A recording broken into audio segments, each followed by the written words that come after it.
From Tyco, of course. Alrighty then, we are back as stated, and I'm putting on the exam gloves because we are about to paint the Western Pacific units. We're not only going to paint the Jeep 20, I'm going to paint the Fs too. I figure I might as well get it all done in one shot.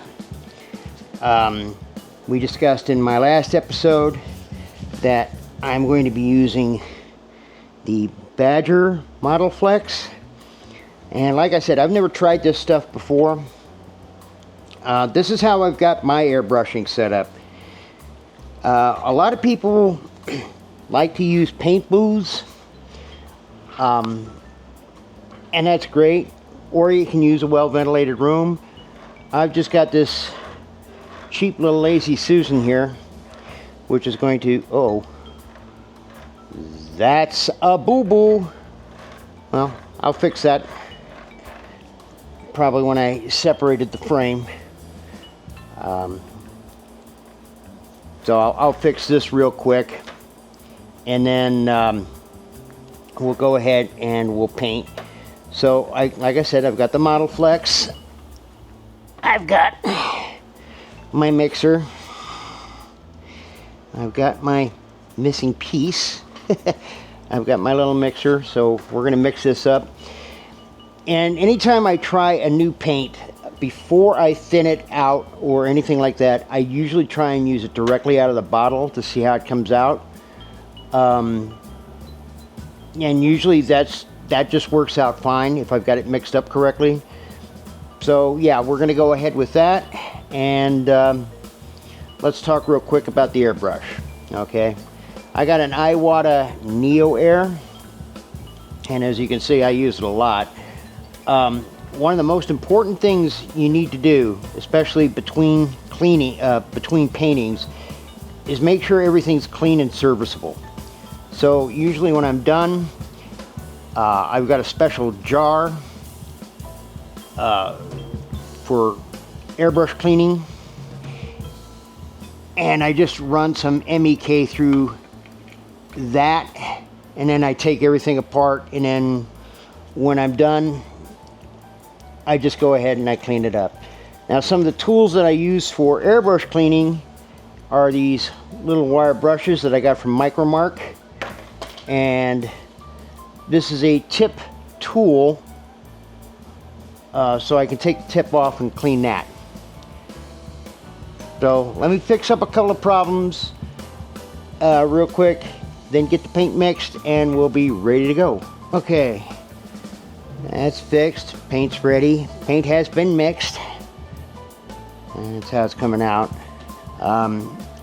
Always a word of caution, always wear some sort of surgical gloves or rubber gloves, or however the heck you want to call them. I'm going to have to move the camera a little bit here, so let's do that real quick, just so I can get in the way. Now I'm going to do it first before I do anything, so I don't mess up the models. I'm going to go ahead and I'm going to do a test shot. Old Tyco to the rescue. Other than the fact that I'm going to need the horns off of that for the Bachmanns. So we're just gonna find the area to pop it open.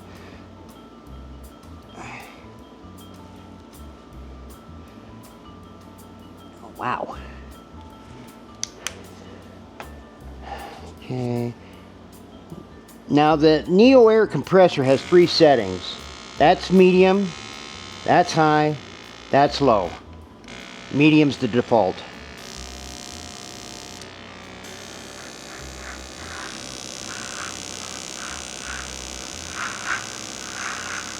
Alright, that's going on pretty good.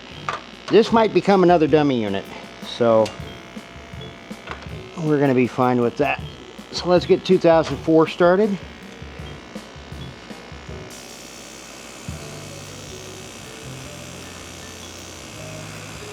Okay, I'm liking the way this is going on, just straight out of the bottle.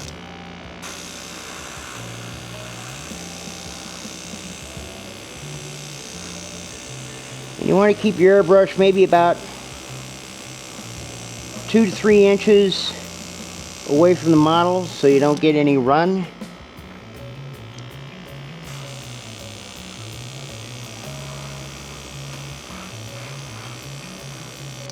Wow, that is a nice green. That's going to be a big contrast with the GP40.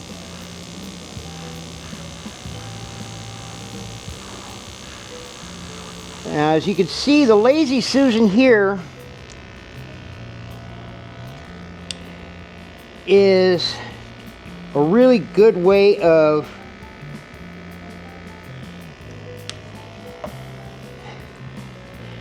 turning the model without getting any sort of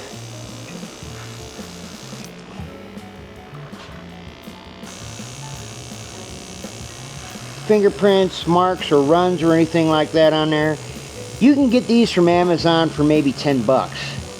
And if you paint a lot of models, this is a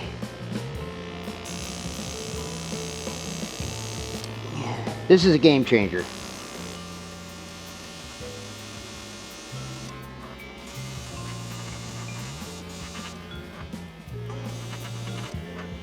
And get the roof.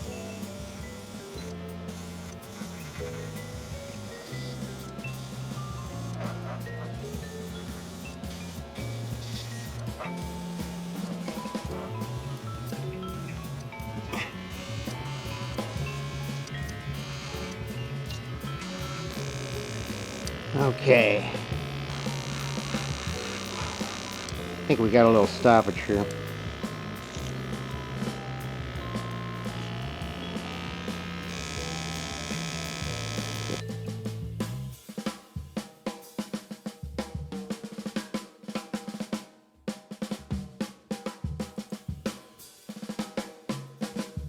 So the consensus was just plain old ordinary alcohol.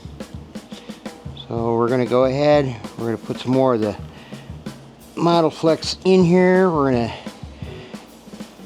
drop a few drops of regular old rubbing alcohol into the airbrush.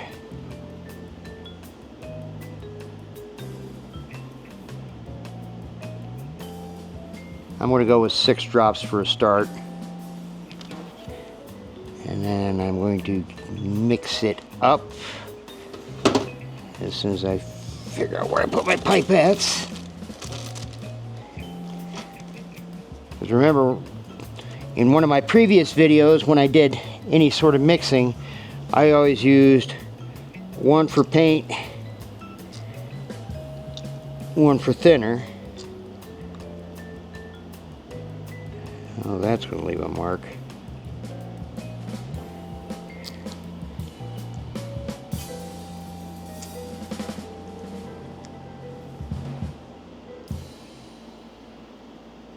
Oh, wow.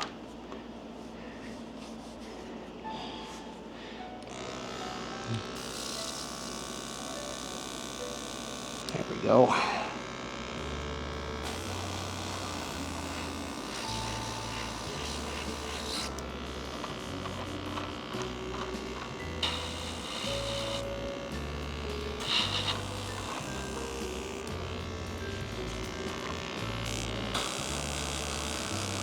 That's coming out a little bit better.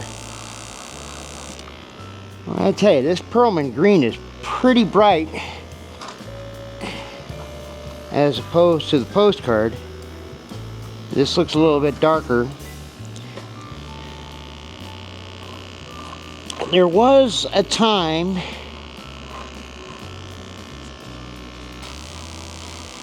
that Floquil was the paint of choice, and it was literally color matched with the Railroad, which was nice.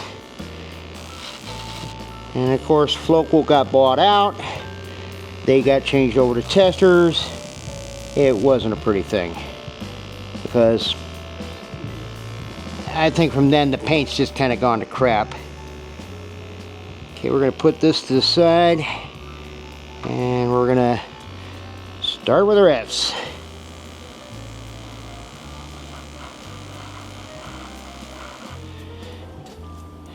Now, don't get me wrong, once I figured out the thinning measurement out of this, I like the way the paint goes on. However, that's not a matching green. The Perlman green is a lot darker.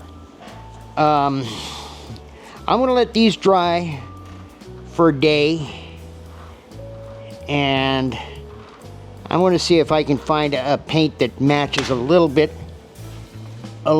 more. So we'll call this primer.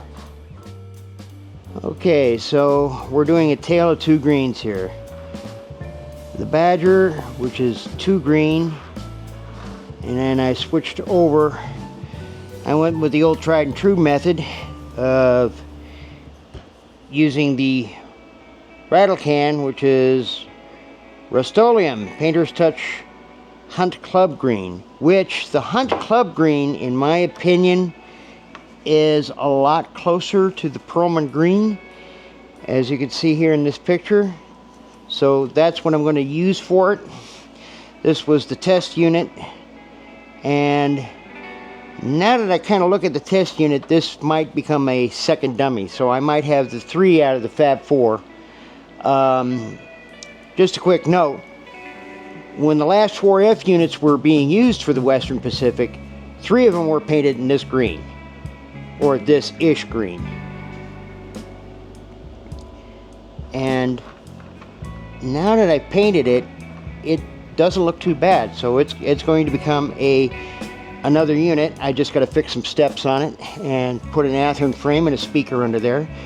So that's what we're going to do. We're going to make it greener. But because I'm using a rattle can, I'm not going to do it inside the studio here. I'm going to go ahead and I'm going to paint these outside. Okay, I was a bit skeptical at first, but now seeing them with the postcard, I would say this is the right green right here. So I'm going to give these a day to dry, and then I'm going to apply the decals. That'll come in another video. But as far as painting these units, I'm going to go back to my original line of thought. While airbrushing is cool and airbrushing is good for certain things, just these days trying to get the right color that you want isn't the right color you're going to get. So this has been another lesson learned video on the Western Pacific project, but now I've got 3 units ready, and then like I said, I'll work on the Tyco one as the 4th, because now that it's got a shot of the Perlman green or the Hunter's Wood green, it doesn't look too bad either. I'm going to give this another coat. The thing I was worried about when I put this together, other than steps, they keep falling off, was the fact of the door and the roof details. Well, it goes to show half a coat of paint will fix anything. So I'll probably give this another shot of paint, because I wanted to use this as the test bed, just so it comes out right, because right now it's way too flat. And then, like I said, I got to hunt for the decals. Now I've got to clean my airbrush out. I've got to throw this away because this is no good for me. Unfortunately, it's the wrong green. And I'm not doing any other Western Pacific locomotives after this. So yeah, we'll just let these dry and we will apply the decals. But in our next video, we will be doing the dummy unit with the speaker and how I'm going to hook that up, and we're going to do the powered unit with the DCC, and then we're going to get the right DCC for the Jeep 20, which is the main focus of our video.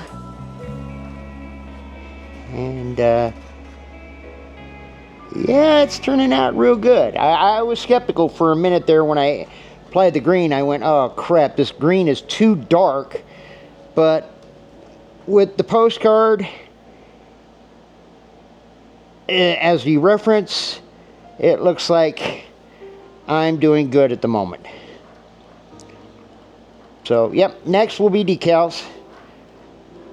It's hard to believe that this was a Tyco to begin with. It really is now. So, until then, I am Psycho for Tyco, and apparently Bachmann, and apparently Tyco, and Mantua, and Cheap Model Railroading. And we will see you next time. Hey friends, I know you're at the end of the video and all that, but I just wanted to give a quick shout out that if you're in Carson City or any of the surrounding neighborhoods, come on down to Mills Park where the Carson City Railroad Association, my model railroad club, happens to be at. We've got both HO scale and N scale. We run modular displays. We also have, during the summer months, a 2-foot tourist railroad that kind of goes around half the park. Membership fee is about $35. If you want to run some trains, come on down. Just let us know. Link in the description, and the link is right here at the bottom. And have a good one. I'm Psycho for Tyco. We'll see you next time. My God, I got it right. Introducing the Homer. That doesn't work.